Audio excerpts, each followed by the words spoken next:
अस्सलामुअलैकुम वरहमतुल्लाहि वबरकातुहू। अज़ीज़ दोस्तों, साथियों, मैं मोहम्मद शहज़ाद ख़ान आप तमाम ही का अपने चैनल एस के एडिविज़न में खैर मकदम करता हूँ। आप तमाम ही का तहे दिल से इस्तक़बाल करता हूँ। उम्मीद करता हूँ आप तमाम ही खैर वाफ़ियत से होंगे और खुश व खुर्रम ज़िंदगी गुजार रहे होंगे। दोस्तों, उम्मीद करता हूँ कि सभी वीडियो सीरीज़ आपको पसंद आ रही होगी। ऐसा कोई वीडियो नहीं होगा जो शायद आपके समझ में ना आया हो या पसंद ना आया हो। हाँ, अगर सेकंड ग्रेड की बात की जाए तो एक चैप्टर था उनका उर्दू लिटरेचर के अनासिर खमसा, वो हो सकता है आपको समझ में ना आया हो क्योंकि वो चैप्टर था ही ऐसा जो समझ में आने लायक था भी नहीं।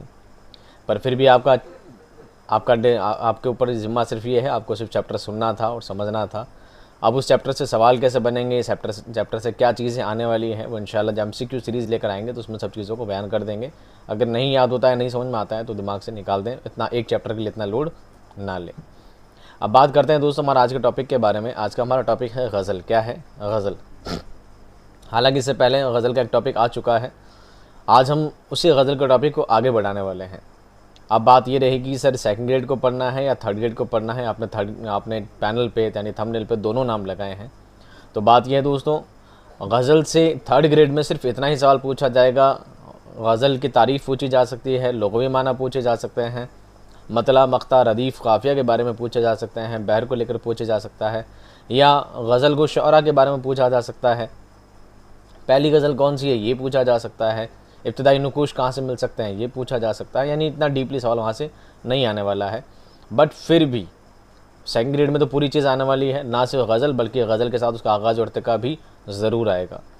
आगाज़ और इर्तिका से मुराद दोस्तों हिस्ट्री ही है कि गज़ल की शुरुआत कब से हुई। तो शुरुआत तो उसकी पुराने ज़माने से हुई है। तो जब बात हम पुराने ज़माने की करते हैं तो फिर उसके बादशाहों के बारे में, वहाँ शासन के बारे में, सत्ता के बारे में, ये सब चीज़ें भी हमें बारी बारी पढ़नी होती हैं। ठीक है। फिर आपके कमेंट्स आते हैं हिस्ट्री पढ़ा रहे हो क्या? तो हाँ, बिल्कुल वो हिस्ट्री का ही मैटर है पूरा। आप इस चीज़ को बिल्कुल जहन में रखें कि जो गज़ल का आगाज़ और इर्तिका है, जब हम गज़ल का आगाज़ और इर्तिका पढ़ेंगे और जब नज़्म का आगाज़ और इर्तिका पढ़ेंगे, या यूँ समझ लीजिए आप मरसी और मसनवी का भी आगाज़ और इर्तिका पढ़ेंगे, तो कहीं ना कहीं सब चीज़ें आपको सिमिलर लगेगी।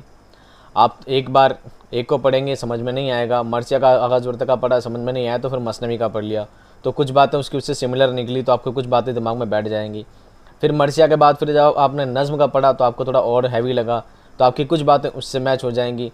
और जब आप गज़ल का आगाज़ और इर्तिका पढ़ेंगे तो काफ़ी सारी चीज़ें तीनों से मैच हो जाएंगी। यानी तीनों चारों का आगाज़ और इर्तिका पढ़ने से, तीनों चारों का इतिहास, तीनों चारों की हिस्ट्री पढ़ने से सभी चीज़ें क्या हो जाती है, करीब करीब सिमिलर हो जाती है। बस आपको याद रखना है इन चीज़ों को, कहाँ से कैसे पॉइंट आउट करना है, कैसे वहाँ चीज़ों को मैच करना है, इन चीज़ों का आपको ख्याल रखना है। तो आज का हमारा टॉपिक है गज़ल। इससे पहले हम गज़ल का आगाज़ और इर्तिका पढ़ें तो थर्ड ग्रेड वालों के लिए यही है कि आप कम से कम एक बार वीडियो को देख लीजिए। हो सकता है कहीं इससे सवाल पूछ लिया ना जाए, रफली तौर पे, सरसरी तौर पे कोई हो सकता है आपसे सवाल पूछ लिया जा सकता है। और वैसे सेकंड ग्रेड में तो डेफिनेटली इनसे सवाल आ सकते हैं। गज़ल का आगाज़ और इर्तिका शुरू करने से पहले, चूँकि इस वीडियो को लगभग 4 से 5 दिन या 5-6 दिन हो चुके हैं, तो आप पुरानी बातें भूल नहीं गए हो, इसलिए बार सरसरी तौर पर सारा मुताला एक बार कर लेते हैं 2 मिनट के लिए कि हमने इससे पहले क्या पढ़ा था और इसका आगे क्या पढ़ने वाले हैं। दोस्तों, हमने सबसे पहले पढ़ा था गज़ल। क्या पढ़ा था? टॉपिक का नाम पढ़ा था गज़ल। गज़ल उर्दू के सबसे अहम तरीन सन्फ़ है, यानी बहुत ज़्यादा मकबूल, बहुत ज़्यादा मारूफ सिन्फ़ में गज़ल का शुमार होता है। उसके बाद हमने कहा था कि गज़ल क्या होता है। गज़ल जो लफ्ज़ है गज़ाल से निकला है और गज़ल का लुग़वी माना औरतों की बातें करना या औरतों से बातें करना होता है। गज़ल का लुग़वी माना हिरन का बच्चा भी होता है, जिसे हिरन भी कहा जाता है। ये सब चीज़ें हमने पढ़ी थी। साथ में हमने ये भी पढ़ा था कि गज़ल के अंदर कम लफ्ज़ों में बड़ी बात को कहने का फ़न होता है। गज़ल की शुरुआत, गज़ल का जो पहला मिसरा होता है, गज़ल का पहला जो शेर होता है वो मतला कहलाता है। और गज़ल के अलावा दूसरी जो सिन्फ़ कसीदा, उसका भी पहला जो शेर होता है वो मतला कहलाता है। यानी गज़ल काफ़ी हद तक कसीदा से मिलती जुलती सिन्फ़ है और कसीदे से ही गज़ल को अलग किया गया है। यानी पहले कसीदा चलती थी, कसीदे से ही अलग किया गया है किसको? गज़ल को। तो ये मोटी तौर पर हमने ये सब बातें जानी थी। वैसे मैंने कहा था गज़ल के कोई आगाज़ और गज़ल के कोई अज्ज़ाए तरकीबी नहीं होते हैं। गज़ल की कोई अज्ज़ाए तरकीबी 8 तरह के, 4 तरह के, 5 तरह के कुछ नहीं होते हैं। लेकिन हाँ, गज़ल से ख़ास तौर पे कुछ चीज़ों को पॉइंट किया जाता है। गज़ल में कुछ चीज़ें शामिल होती हैं जिनको याद करना ज़रूरी होता है।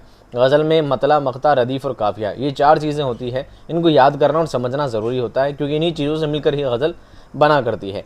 इसको अज्जा तरकीबी माना जाता है, लेकिन अज्जा तरकीबी है नहीं, लेकिन हाँ इसको मान लिया जाता है, अज्जा तरकीबी की काउंटेशन में इसको ले लिया जाता है।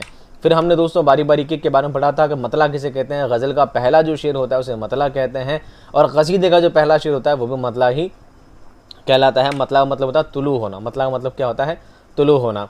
अगर मतला के बाद दूसरा मतला आ जाए, मतले का मतलब होता है, मतला की खासियत क्या होती है कि गज़ल का जो पहला शेर होता है उसके पहले मिसरे और दूसरे मिसरे में रदीफ़ काफ़िया दोनों सेम होते हैं। रदीफ़ काफ़िया दोनों सेम होते हैं। रदीफ़ काफ़िया का सिमिलर होना ही उसकी मतला की पहचान हुआ करती है, और यही पहचान कसीदा में भी हुआ करती है। अगर मान लीजिए पहले शेर के बाद दूसरा जो शेर होता है उसमें पहली लाइन में रदीफ़ काफ़िया नहीं होता, लेकिन दूसरी लाइन का दूसरा जो मिसरा होता है उसका काफ़िया पहले वाले के काफ़िए से क्या होता है? सेम होता है। काफ़िया रदीफ़ कुछ भी उसका क्या हो सकता है? सेम हो सकता है। अगर मान लीजिए दूसरा मिसरा भी ऐसा हो कि उसके पहले मिसरे में और दूसरे मिसरे में काफ़िया रदीफ़ दोनों क्या हैं? सेम है, तो वो मतला नहीं बल्कि मतला के बाद एक और मतला आ जाए तो उसे मतला सानी कहा जाता है। क्या कहा जाता है दोस्तों? मतला सानी कहा जाता है। इसको हुस्न मतला भी कहा जाता है, इसको ज़ेब मतला भी कहा जाता है। फिर मैंने कुछ मिसाल दी थी, ये आरज़ू थी तुझे गुल के रूबरू करते, हम और बुलबुल बुलबुले बेताब गुफ्तगू करते। तो रूबरू और गुफ्तगू इसके काफ़ियाँ हैं जो बिल्कुल सेम लगते हैं, और करते करते इसका रदीफ़ है। इसका मतलब ये हैदर अली आतिश की गज़ल का क्या है? मतला है। 2-3 हमने मिसालें और दी थी। उसके बाद हमने पढ़ा था काफ़िया। क्या पढ़ा था दोस्तों?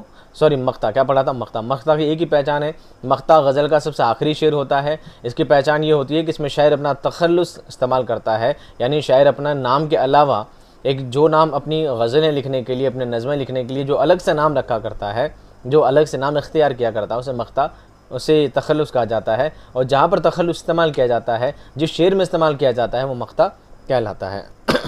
और मख्ता की हमने कुछ मिसालें दी थी आपके सामने, और वो आप देख चुके थे। उसके बाद हमने की थी बात दोस्तों काफ़िया। किसकी की थी? काफ़िया की। काफ़िया का मतलब होता है पीछे आने वाला। काफ़िया का मतलब पीछे आने वाला या पैरवी करने वाला। और बाद में मैंने बताया था कि शेर के आखिर में आने वाला हम आवाज़ लफ्ज़। रदीफ़ और काफ़िया में जो सबसे बड़ा फ़र्क क्या है? रदीफ़ बिल्कुल सिमिलर होता है।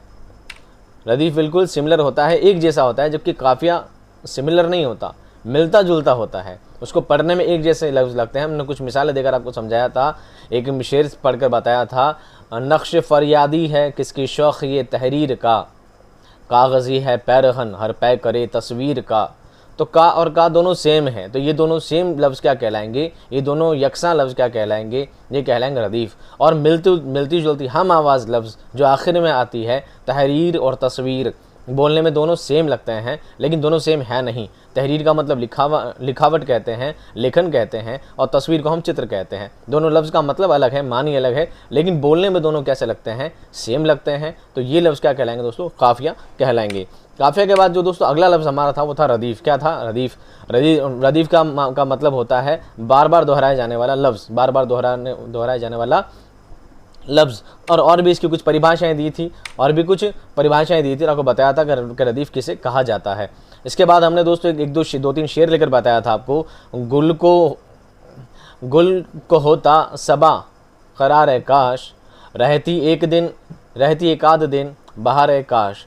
तो रदीफ़ की एक खासियत और होती है, रदीफ़ सेम लफ्ज़ तो होते ही हैं, काश, लेकिन अगर उसे पहले वाला लफ्ज़ भी अगर सेम है तो वो भी रदीफ़ में ही काउंट हो जाएगा। इसका मतलब हमने ये जाना था कि रदीफ़ में एक से ज़ायद लफ्ज़ हो सकते हैं।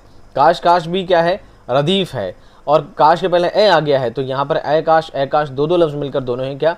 रदीफ़ हैं। अगर इससे पहले वाले एक लफ्ज़ और हो जाता, वो भी सेम हो जाता, तो समझ लीजिए तीनों लफ्ज़ क्या कहलाते? रदीफ़ कहलाते। और रदीफ़ से जस्ट पहले आने वाला हम आवाज़ लफ्ज़ यहाँ पर करार और बहार, ये करार और बहार दोनों बोलने में सेम है, तो ये दोनों क्या कहलाएंगे? काफ़िया कहलाएंगे। उम्मीद करता हूँ ये सारी बातें आपकी समझ में आ गई थी। उसके बाद हमने बताया था गज़ल के लिए रदीफ़ ज़रूरी नहीं है।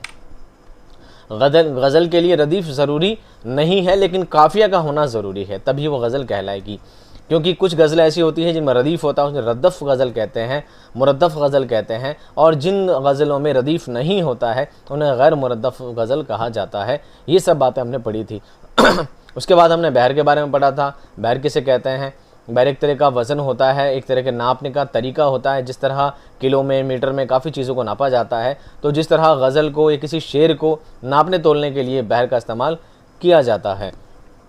यहाँ पर चीज़ आपके समझ में नहीं आई थी तो मैंने वापस नज़्म वाले टॉपिक में बहर को दोबारा से समझाया है कि बहर और वज़न क्या होते हैं। अब आप मुझे कमेंट में बताइए कि बहर और वज़न तराजू और बाट का काम करते हैं, तो बताइए बहर किसका काम करती है और तराजू किसका काम करते हैं, फटाफट कमेंट में लिखकर बताइए।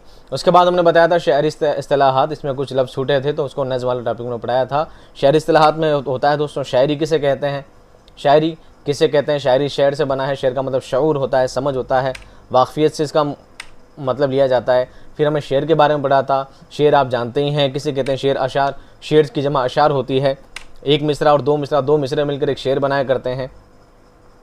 उसके बाद हमने ये भी पढ़ा था कि गज़ल का सबसे ख़ास पहला शेर मतला कहलाता है, दूसरा शेर अगर मतला हो जाए तो मतला सानी, मतला सानी हुस्ने मतला कहलाता है। अगर तीसरा शेर भी मतला हो जाता है तो उसे मतला सालस कहा जाता है।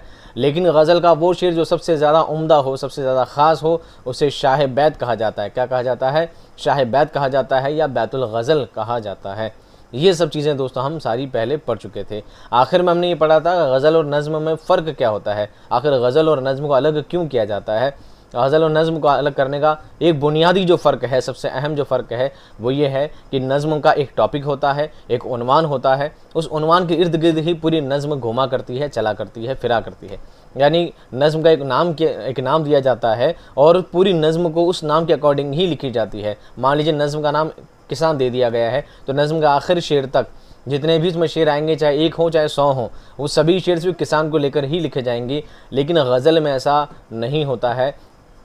गज़ल का कोई उन्वान नहीं होता, कोई टॉपिक नहीं होता। गज़ल का हर शेर अपने आप में एक मुकम्मल बात हुआ करती है, हर शेर अपना में मुकम्मल बात हुआ करती है। एक शेर में जो बात की जाती है दूसरे शेर में बात कोई और ही कर दी जाती है। दोनों शेर का आपस में कोई कनेक्शन, कोई रब्त, कोई ताल्लुक़ नहीं होता है। लेकिन कभी कभी ऐसा भी होता है कि जब कभी शायर को ऐसी बात कहनी हो कि 2 लाइन में बात कंप्लीट नहीं हो पा रही है तो शायर एक की जगह दो शेर में बात को क्या करता है, मुकम्मल करता है, बात को पूरा करता है। लेकिन जब ऐसे 2 शेर को मिलाना होता है, शायर को ये बात कैसे समझानी होती है कि ये दोनों शेर आपस में जॉइंट हैं, तो बीच में एक अलामत लगाते हैं क़ाफ़। क्या लगाते हैं? क़ाफ़। इसका मतलब ये दोनों शेर आपस में क्या है, जॉइंट हैं। इनको बोलते हैं क़ताबंद शेर। क्या बोलते हैं? क़ताबंद अशार। उसके बाद हमने पढ़ा गज़ल की खसूसियात। गज़ल की खसूसियात के बारे में बहुत सारी चीज़ें हैं जो हम काफ़ी सारे पढ़ चुके हैं। इसका ईजाद और एजाज़, इसका सब बातें हैं। क़ताबंद शेर के बारे में आपको बता चुका हूँ। गज़ल मुसलसल में आपको बता चुका हूँ। कई बार ऐसा भी होता है, एक गज़ल होती है जो कंटिन्यू एक ही चीज़ पर लिखी जाती है, हालांकि उसका कोई नाम नहीं होता, लेकिन फिर भी उसका एक टॉपिक चुन लिया जाता है कि उस टॉपिक बात करनी है और कंटिन्यू वही चीज़ें उसमें लगातार लिखी जाती है। गज़ल में कम से कम 5 शेर होते हैं, ज़्यादा से ज़्यादा 21 होते हैं और भी ज़्यादा की कोई कैद नहीं है। ये सब बातें हम पहले पढ़ चुके थे। गज़ल का पहला शेर मतला, आखिरी शेर मख्ता कहलाता है। तो बताओ गज़ल के बीच के सारे शेर क्या कहलाते हैं? बीच में आने वाले सारे शेर को फ़र्द कहते हैं। क्या कहते हैं? फ़र्द कहते हैं। बैतुल गज़ल, शाह बैत और शाह गज़ल, ये हम किसको कहते हैं? गज़ल का जो सबसे उम्दा शेर होता है उसे ये सब कहा जाता है, नामों से पुकारा जाता है। ये सब बातें हम पढ़ चुके थे। और आखिरी का जो हमने जहाँ पर टॉपिक एंड किया था दोस्तों, वो था सिन्फ़ गज़ल के अक़वाल। सिन्फ़ गज़ल की अक़वाल यानी गज़ल इतनी बेहतरीन सिन्फ़ है कि इसके बारे में बड़े बड़े नक़ादों ने, आलिमों ने, उलमा ने, शुअरा ने इसके बारे में बहुत कुछ कहा है। इस सिन्फ़ के बारे में बहुत कुछ कहा है, उन सभी में हमने बहुत कुछ पढ़ा था।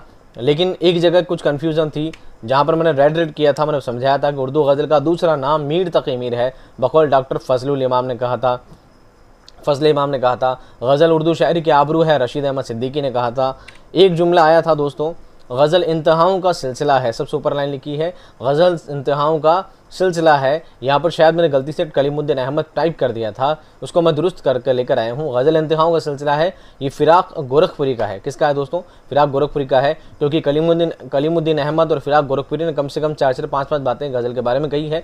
ये कंटिन्यू एक ही लाइन में थे, तो जब मैं इसको टाइप करने बैठा था तो मुझसे एक मिसप्रिंट हो गया था। तो आप इस चीज़ को दुरुस्त कर लीजिए अगर आपने नोट किया है तो। फ़िराक़ गोरखपुरी ने कहा है गज़ल इंतहाओं का सिलसिला है।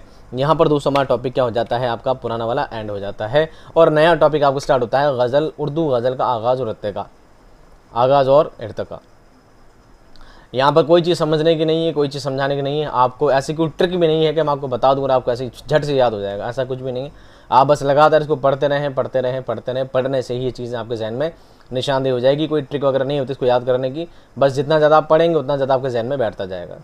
इसका एक ही तरीका है, और पढ़ने से जोर आता है तो आप वीडियो को बार बार सुन सकते हैं, क्योंकि मेरा अकीदा और मेरा तजुर्बा है, बातों को पढ़ने से ज़्यादा सुनने से, देखने से ज़्यादा चीज़ें याद होती है। अब मेरी शक्ल पे गज़ल तो लिखा नहीं है, तो कम से कम आप सुन लेंगे मुझे, तो इंशाल्लाह उम्मीद करता हूँ कि आपको सारी चीज़ें याद हो जाएगी। चलिए आज का टॉपिक हम क्या करते हैं, कंटिन्यू करते हैं।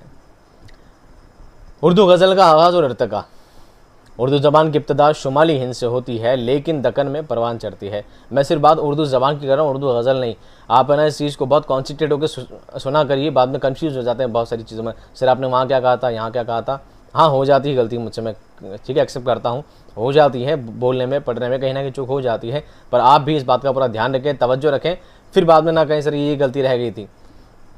उर्दू ज़बान की, उर्दू भाषा की इब्तिदा शुरुआत कहाँ से होती है दोस्तों, शुमाली हिंद से, उत्तरी भारत से होती है, लेकिन परवान कहाँ चढ़ती है, दक्कन में। कहाँ चढ़ती है, दक्कन यानी दक्षिण भारत में इसका उरूज पर पहुँचती है।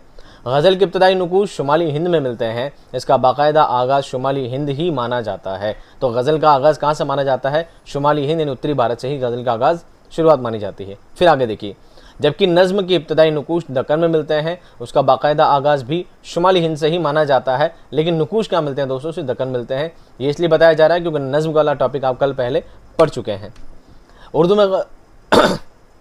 उर्दू में गज़ल की इब्तिदा शुरुआत फ़ारसी ज़बान के असर से आई है। उर्दू में गज़ल की शुरुआत किससे हुई दोस्तों, फ़ारसी से उर्दू में आई है। और ये बहुत सारी सिन्फ़ हैं, ना सिर्फ गज़ल बल्कि बहुत सारी सिन्फ़ हैं जो अरबी ज़बान से थी, अरबी से फ़ारसी में, फ़ारसी से उर्दू में, बहुत सी चीज़ें ऐसी ही ट्रांसलेट हुई है, क्योंकि उर्दू ज़बान जो है फ़ारसी और अरबी का क्या है, मिश्रण है। वैसे उर्दू मखलूत ज़बान है और लोग इसे इसका ऐब कहते हैं, और मौलवी अब्दुल हक ने इसका ऐब नहीं बल्कि इसकी खूबी बयान की है कि एक ज़बान जो मखलूत ज़बान है उसकी ऐब नहीं बल्कि उसकी खूबी है, उसका दोष नहीं बल्कि उसका गुण है कि वो दूसरी ज़बानों को अपने अंदर ऑब्ज़र्व कर लेती है।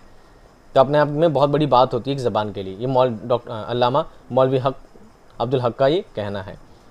अब आगे देखिए, हज़रत अमीर खुसरू 1208 से 1209 इनका टाइम पीरियड जो रहा है, 1208-1209 में इख्तलाफ है, ठीक है, के कलाम में सबसे पहले गज़ल के इब्तिदाई नुकूश मिलते हैं। उनकी एक गज़ल है जिसका शेर कुछ इस तरह है कि उनका एक शेर फ़ारसी ज़बान में है, जबकि दूसरा शेर उस ज़माने की उर्दू यानी हिंदवी में है। यह आधा शेर फ़ारसी में और आधा उर्दू में है। शेर ये था, सबसे पहले अमीर खुसरू को माना जाता है गज़ल के इब्तिदाई नुकूश के तौर पे। तो उन्होंने जो शेर लिखा था एक हिंदी में था, आधा उर्दू में था, या यूँ समझ लीजिए एक लाइन उर्दू में थी, हिंदी में थी, कुछ इस तरह के शेर उन्होंने लिखे थे। और शेर कैसा था ये देखिए, गोरी सोवे सेज पर मुख पर डाले केस, गोरी सोवे सेज पर मुख पर डाले केस, चल खुसरो घर आपने रैन बही चहूँ देश। तो ये डारे, सेज, ये सब क्या है दोस्तों, ये सब हिंदी के लफ्ज़ हैं, डारे, डाले, ठीक है, और चल खुसरो भाई आपने, चल खुसरो, इस तरह के जो लफ्ज़ हैं छोरो, ये उस ज़माने की हिंदवी ज़बान और उर्दू ज़बान का क्या, उर्दू और हिंदी ज़बान का क्या है, मिक्सअप है। तो सबसे पहले अमीर खुसरो को ही इसका मुजिद माना जाता है गज़ल की शुरुआत का।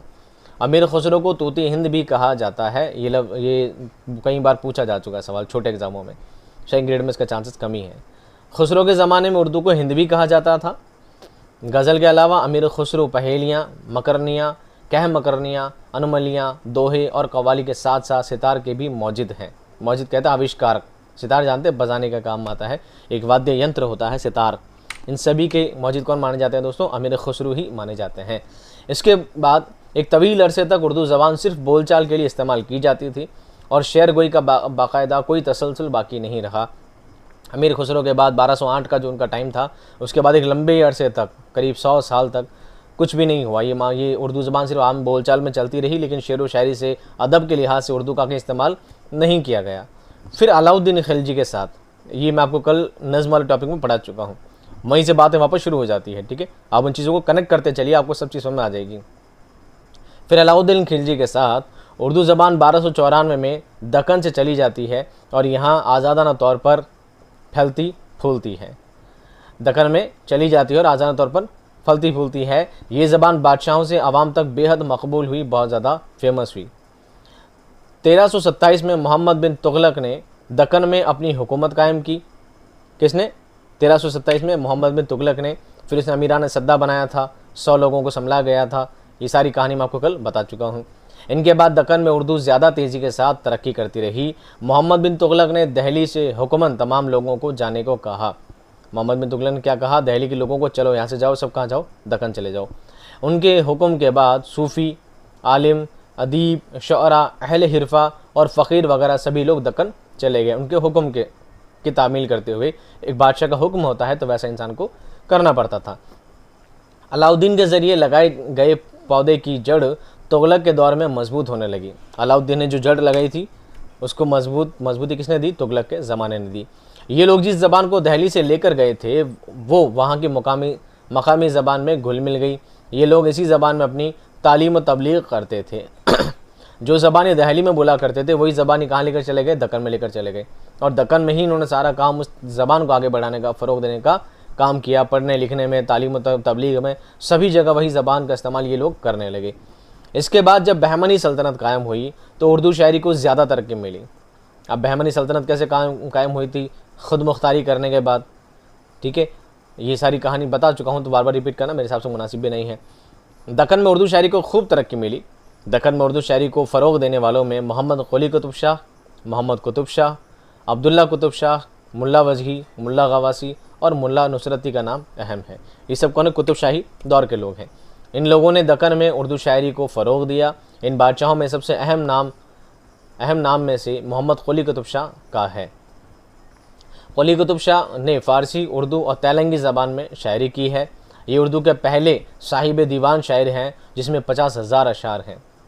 पहले साहिब दीवान शायर कौन है? कुली कुतुब शाह हैं। ये सवाल कल भी मैं बता चुका था, इस चीज़ को थोड़ा अंडरलाइन नोट डाउन रखना। पहला साहिब दीवान शायर कौन माना जाता है?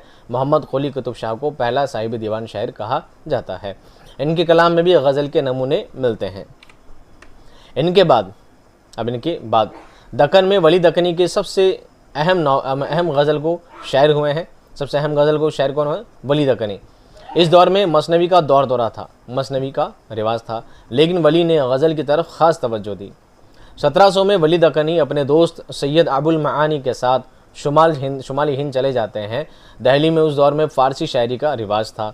वली ने उर्दू ज़बान में शायरी की। वली के दौर में उर्दू को रेख्ता कहा जाता था। वली के दौर में उर्दू को क्या कहा जाता था? रेख्ता कहा जाता था। आप इस चीज़ का एक सेमेंट्री याद रखना। अभी मैंने आपको बताया था अमीर खुसरो के ज़माने में उर्दू को क्या कहा जाता था? हिंदवी कहा जाता। क्या कहा जाता था? हिंदवी कहा जाता था। तो बताइए वली दक्कनी के ज़माने में क्या कहा जाता? रेख्ता कहा जाता था। उर्दू को अरबी नामों से जाना जाता है। रेख्ता कहते हैं, हिंदुस्तानी कहते हैं, हिंदवी कहते हैं, हिंदी भी कहते हैं। उर्दू को अलग अलग नामों से जाना गया है, टाइम टू टाइम चेंज होता रहा है, और आखिर में इसको उर्दू नाम मुकम्मल दे दिया गया जब ये ज़बान के तौर पर काम में आने लगी। अवाम ने इसको खूब पसंद किया, बल्कि शुअरा भी इसकी तरफ मुतवज्जो हुए। इस तरह वली दक्कनी ने शुमाली हिंद में गज़ल को बाकायदा तौर पर रिवाज दिया और गज़ल को नया लहजा और नया अंदाज़ दिया। गज़ल को नया लहजा और नया अंदाज़ किसने दिया दोस्तों? वली दक्कनी ने दिया। शुमाली हिंद में और उर्दू गज़ल को बाकायदा रिवाज देने वाले वली दक्कनी हैं। ये 1700 में दिल्ली आए थे जब औरंगज़ेब का दौर था। किसका दौर था दोस्तों? औरंगज़ेब का दौर था 1700 ईस्वी में। तब ये कहाँ आए थे? दिल्ली आए थे। इन्होंने शुमाली हिंद और दक्कन को शायरी रिवायत में मुंसलिक कर दिया। दिल्ली में उनकी मुलाकात फ़ारसी शायर सादुल्लाह गुलशन से हुई। किनकी? वली दक्कनी की। वली ने खारजियत और तसव्वुफ़ के मसाइल को अपनी गज़लों में पेश किया। एक होता है खारजियत, एक होता है दाखिलियत। खारजियत कहते हैं भौतिकता, खारजियत का मतलब होता है भौतिकता, और तसव्वुफ़ कहते हैं खुदा से मोहब्बत, सूफियाना जिसे कह सकते हैं। सूफियाना शायरियों को आपने फ़रोग़ दिया। किसने? वली दक्कनी ने। वली के बाद गज़ल गोई की रिवायत को आगे बढ़ाने वाले सबसे पहले शायर जाफ़र ज़टरली हैं। ये जटरली नहीं है, ज़टरली था, जाफ़र ज़टरली हैं। इनके बारे में थोड़ा जानना आपके लिए ज़रूरी है, इनमें कुछ खास बातें हैं। जाफ़र ज़टरली को ज़्यादा नाम क्यों नहीं दिया जाता है? लिखा बहुत ज़्यादा है, अच्छा लिखा है, सब ठीक है, लेकिन जाफ़र ज़टरली लिखते लिखते फहाश गोई की तरफ चले गए थे, उरियानी की तरफ चले गए थे, नंग धड़ंग की तरफ चले गए थे, इसलिए इनको ज़्यादा शोहरत नहीं मिली। ये बात शायद मैं आपको कल बता चुका हूँ। इनके अलावा फ़ाइज़ दहलवी, आरजू यानी आरजू लखनवी, आबरू, हातिम, मजहर जाना, ताबा, फुगा, मजमून और यकरंग अहम है। ये सभी गज़ल को शायरों की गिनती में आते हैं। इस दौर में गज़ल में अहम गोई पैदा होगी। अहम गोई किसे कहते हैं दोस्तों? वहम डालने को। किसे कहते हैं? वहम डालने को। अहम का तो मतलब होता है वहम डालना, यानी एक बात को ऐसे लिखना कि उसमें वहम पैदा हो जाए, सोचने वाला सोचता रहे कि इसका असल मतलब क्या है। इसका असल मतलब क्या है वो बात सिर्फ शायर ही जानता है कि उसने किस मतलब के लिए लिखा है। ऐसा वहम डालना क्या कहलाता है? अहम गोई कहलाता है उस दौर में। यानी कलाम में जू मानी अल्फाज को इस्तेमाल करना। अहम गो शायरी से मुराद है शेर में ऐसे अल्फाज का इस्तेमाल करना जिनके एक से ज़ायद मानी हो और कारी को शक में डाल दे। एक गालिब का शेर है शायद, उसके रुखसार देख जीता हूँ आरजी मेरी ज़िंदगानी है। उसके रुखसार देख जीता हूँ आरजी मेरी ज़िंदगानी है। अब यहाँ आरजी जो लफ्ज़ है दोस्तों, इसका मतलब इसके दो मतलब हैं। आरजी मतलब गाल भी होता है, आरजी का मतलब थोड़े दिन भी होता है, थोड़ी सी मेरी ज़िंदगी है, नश्वर मेरी ज़िंदगी है, ना जाने कब ख़त्म हो जाए। तो ये कहते हैं कि उसके रुखसार देख जीता हूँ, उसकी गाल देख कर जीता हूँ, तो उसकी गाल ही मेरी ज़िंदगी है। या ये भी हो सकता है कि थोड़े दिन की ज़िंदगी, ना देखते देखते कब मर जाऊँ। मतलब बात को वहम में डाल देना ही अहम गोई कहलाता है। तो उस ज़माने में ज़्यादा हो गई थी, उस ज़माने में थोड़ी ज़्यादा हो गई थी। एक ने लिखा तो दूसरे लगा मैं भी लिखूँगा। इसे अहम गोई को शायरी का एक ऐब है। ये शायरी का एक ऐब है। ऐब क्यों कहा जाता है? जब शायर पढ़ने वाले को वहम में डाल दी जाए, जब पढ़ने वाला उसका असल मतलब ही नहीं निकाल पाए, तो फिर शायरी का ऐब ही कहलाएगा, उसकी खूबी नहीं कहलाएगी। जबकि शेर का अदब का मतलब ये है कि चीज़ें वाज़े हो, चीज़ें क्या हो से वाज़े हो, साफ़ हो, इंसान उसको पढ़कर समझे कि उसका थॉट क्या है, शायर क्या बात हमें मैसेज देना चाहता है, क्या उसके जहन में बात चल रही है। अगर हम शायर की पहुंच तक नहीं जा पाए, शायर की बात को हम समझ ही नहीं पाए, तो उसकी खूबी नहीं बल्कि उसका ऐब ही काउंट किया जाएगा, जिससे मानवियत और असर आफरीनी ख़त्म हो जाती है और शायरी लफ्ज़ी गोरख धंधा बनकर रह जाती है। समझ गए ना, लफ्ज़ी गोरख धंधा। इसके बाद अहम गोई के ख़िलाफ़ रद्द अमल शुरू हुआ। अब लोगों ने अहम गोई को खूब बढ़ा दिया, तो अब इसका रद्द अमल, अब उसको तोड़ने का काम शुरू किया। यानी एक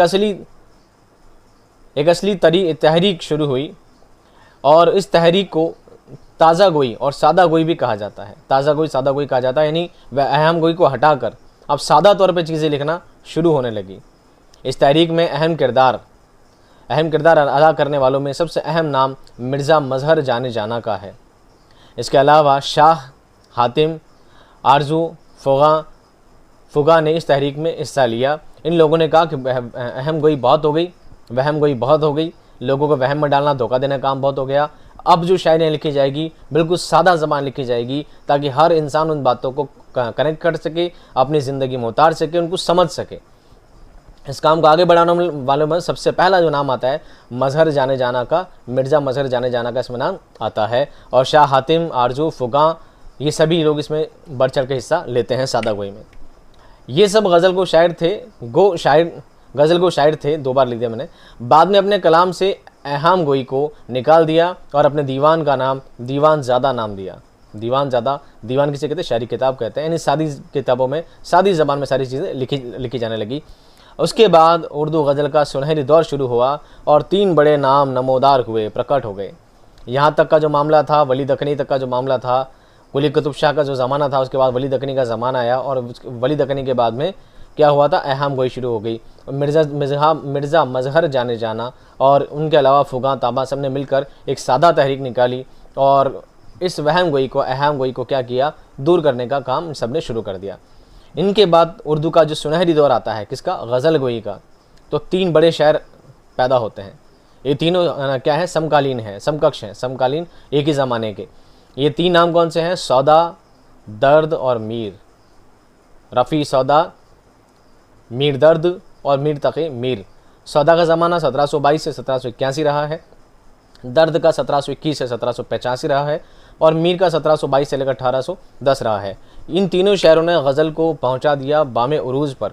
कहा जाता है गज़ल का दूसरा नाम तो मीर है, गज़ल का दूसरा नाम तो मीर है। बताओ किसने कहा था? नाम बताइए नीचे। ये तीनों ही हम असर शुअरा हैं, हम असर बराबर के, हम उम्र के या साथ के, एक ही समकालीन, हम असर। इन तीनों ने एक ही ज़माना देखा है, लेकिन इनका अंदाज़ अलग अलग है। ये बहुत अहम बात है।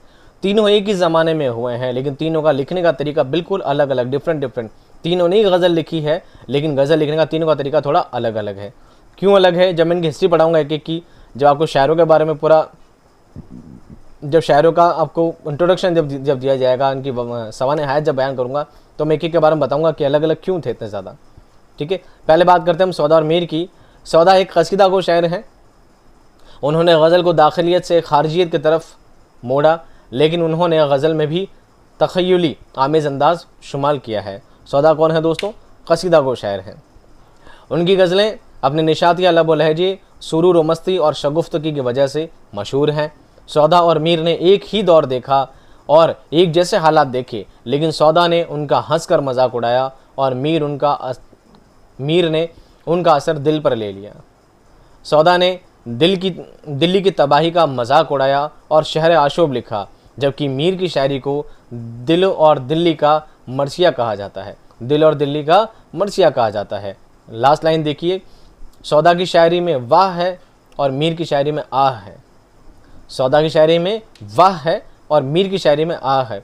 अब ये ऐसा क्यों है? दोनों सेम टाइम के हैं, सेम ज़माना देखा है, सेम हालात देखे हैं, सारे गदर वगैरह झगड़े फसाद सब देखे हैं, लेकिन दोनों में इतना फ़र्क किस लिए है? क्योंकि सौदा एक अच्छे परिवार से थे, इनको ज़िंदगी में इतनी तकलीफ़ों का सामना नहीं करना पड़ा, तो इसलिए ये सब बातों का मजाक उड़ा दिया करते थे और दुनिया में जो झगड़े फसाद सब होते हैं इनको एक क्या कहते हैं नुक्ताचीनी की तरह या उनकी निंदा करते हुए बात को बयान करते थे। लेकिन मीर का ज़माना बहुत ही ज़्यादा परेशान, पहले वालिद की वफ़ात, फिर घर में गमज़दा माहौल और बहुत तकलीफ़ ज़्यादा ज़िंदगी आपने गुजारी है, तो उन सारी तकलीफ़ों को उन्होंने सहा है और अपनी तकलीफ़ों को ही उन अल्फाजों में बयान किया है। मैं डीपली आपको बाद में बता दूंगा, नहीं तो टॉपिक अभी आपका रह जाएगा। सौदा ने कसीदे के साथ गज़ल की तरफ भी ख़ास तवज्जो दी है। मीर की शायरी सोज़ व गुदाज़, आहों फुगा और दर्द व कसक ज़्यादा है। यानी मीर की शायरी में क्या आप समझ सकते हैं, सैड जोन, सैड फीलिंग थोड़ी ज़्यादा मिलेगी। उनकी गज़लों में दाखिलियत बहुत ज़्यादा है, यानी उन्होंने अपने दिल पर बीते हुए हालात को पेश किया है। उन्होंने वही बात पेश की है जो उनके साथ गुजरी है। हर एक बात को इंसान वही लिखता है जो उस पर गुजरी है, और कहीं ना कहीं आप मेरी गज़लें इक्की दुक्की पढ़ेंगे तो आपको समझ में आएगा मैं किस दौर से बिलोंग करता हूँ। उन्होंने वली के बाद उर्दू गज़ल को सबसे ज़्यादा उरूज बख्शा है। वली के बाद अगर सबसे ज़्यादा गज़ल पर किसी ने तवज्जो दी है, ख़ास तवज्जो दी है, तो नाम मीर का आता है। इसी वजह से बकौल डॉक्टर फजल इमाम गज़ल का दूसरा नाम मीर है। ठीक है, आपने कमेंट में नहीं बताया तो मैं बता देता हूँ, गज़ल का दूसरा नाम क्या है? मीर है। गज़ल को नाम ही दे दिया दूसरा मीर। कौन कहते हैं दोस्तों? डॉक्टर फजल इमाम कहते हैं। इन दोनों का ज़माना हो गया, सौदा और मीर का। अब बात करते हैं ख्वाजा मीर दर्द के बारे में। किसके बारे में? ख्वाजा मीर दर्द के बारे में। ये खालिस गज़ल को शायर हैं, ये सिर्फ गज़ल ही लिखी है, जबकि सौदा ने कसीदे भी लिखे हैं और गज़ल भी लिखी है। इनको उर्दू शायरी सूफ़ी शायर की हैसियत से जाना जाता है। ये दाखिलियत के शायर हैं। ये इश्क़ हकीकी के साथ साथ इश्क़ मजाजी के भी शायर हैं। इश्क़ हकीकी खुदा से मोहब्बत, इश्क़ मजाजी आप जानते ही हैं। इसके बाद दिल्ली के हालात ख़राब होने लगे। नादिर शाह और अहमद शाह अब्दाली के हमलों की वजह से दिल्ली बर्बाद होने लगी और वहाँ का सुकून ख़त्म हो गया। इस ज़माने में अवध का माहौल दिल्ली के बरक्स था, इसलिए बहुत से अदीब और शुअरा अवध चले गए। अवध में दौलत की फरावानी, ऐश परस्ताना माहौल था और सुकून था। 1722 में सादत अली ख़ान और अवध का सूबादार बनाया गया। यहाँ का माहौल बहुत खुशगवार था। सादत अली ख़ान के बाद शुजाउद्दौला अवध के नवाब बने। सादत अली ख़ान, शुजाउद्दौला, सफदरजंग, इन तीनों ने अपना दारुल हुकूमत फैज़ाबाद को बनाया। किसको बनाया दोस्तों? फैज़ाबाद को बनाया। ये चीज़ आप हिस्ट्री में ही पढ़ेंगे तो ज़्यादा आपको डिटेल में समझ आएगी। मैं आपको डिटेल में नहीं बता पाऊँगा क्योंकि मैं हिस्ट्री टीचर नहीं हूँ। शुजाउद्दौला के ज़माने में मीर ज़ाहिक, पुरसोज़, सौदा और मीर हसन फैज़ाबाद चले गए। उसके बाद नवाब आसिफ़ुद्दौला का दौर शुरू हुआ। प्लासी की वगैरह आपने से पढ़े हुए ना। उन्होंने अपना पाया तख्त लखनऊ को बनाया। किसको बनाया? लखनऊ। पाया तख्त किसे कहते हैं? दारुल हुकूमत भी कहते हैं, पाया तख्त भी कहते हैं, हिंदी में से राजधानी कहते हैं। क्या कहते हैं? राजधानी, जहाँ पर बैठ के शासन किया जाता था। इनके दौर में दिल्ली से लखनऊ हिजरत करने वाले शुअरा मीर तक़ी मीर, इंशा, जुरात और ग़ुलाम हिमदानी मज़हफ़ी हैं। इन शुअरा ने वहाँ पर उर्दू गज़ल को खूब फ़रोग़ दिया और उर्दू गज़ल का माना ही बदल दिया। दिल्ली में जिस रंग में शायरी होती थी उसको बदल दिया। लखनऊ का माहौल ऐश परस्ताना था, जिसकी वजह से खारजियत, तसन्नो कहते हैं बनावट को, तकल्लुफ़, मुबालगा आराई, मामला बंदी, नुस्वानियत, आज़ाई जिस्म की हरकत का बयान और उर्दू गज़ल में होने लगा। उनकी वजह से उर्दू गज़ल में रेख्ती जैसी शायरी उर्दू में वजूद में आई। अब जो शायर हुए हैं, अब क्या हुआ, ये सब लखनऊ चले गए। और दिल्ली का माहौल कैसा था दोस्तों, दिल्ली तो मेन राजधानी थी, यहाँ पर लड़ाई झगड़े दंगे फसाद, यहाँ पर दूसरे मुल्कों का आक्रमण होना करना सब दिल्ली में हुआ करता था। तो यहाँ के हालात हमेशा ख़राब रहा करते थे, तो यहाँ के लोग तंग परेशानी के हालात में जिया करते थे। तो यहाँ पर जो भी शायर होते थे वो सभी ऐसी ही शायरियाँ लिखी करते थे जिनमें दर्द हो, तकलीफ़ हो, कसक हो, आह हो, फुगा हो, ऐसी शायरियाँ लिखते थे। फिर ये लोग कहाँ चले गए, लखनऊ चले गए। कहाँ चले गए, लखनऊ। लखनऊ का जो माहौल था बिल्कुल कह सकते हैं सलासत वाला, आराम वाला, ऐश परस्ताना माहौल था। वहाँ जाकर लोग मज़े की काम करने लगे। जब मज़े में रहने लगे तो शायरियाँ भी कैसे लिखने लगे, मज़े की लिखने लगे। वहाँ की शायरी का रंग क्या था, कैसा था, वो मैं आपको समझा देता हूँ। लखनऊ का माहौल ऐश परस्ताना था, बिल्कुल ऐश की ज़िंदगी थी। इस वजह से खारिजियत, भौतिकता, तसन्नो, बनावटी, तकल्लुफ़, समझते तकल्लुफ़, पहला मुबालगा आ रही, यानी बात को बहुत ज़्यादा बड़ा चढ़ा कर कहना, मामला बंदी, निस्वानियत कहते हैं दोस्तों, निस्वा कहते हैं औरत को, निस्वा कहते हैं औरत को, निस्वानियत यानी औरतों की शायरियाँ लिखी जाने लगी।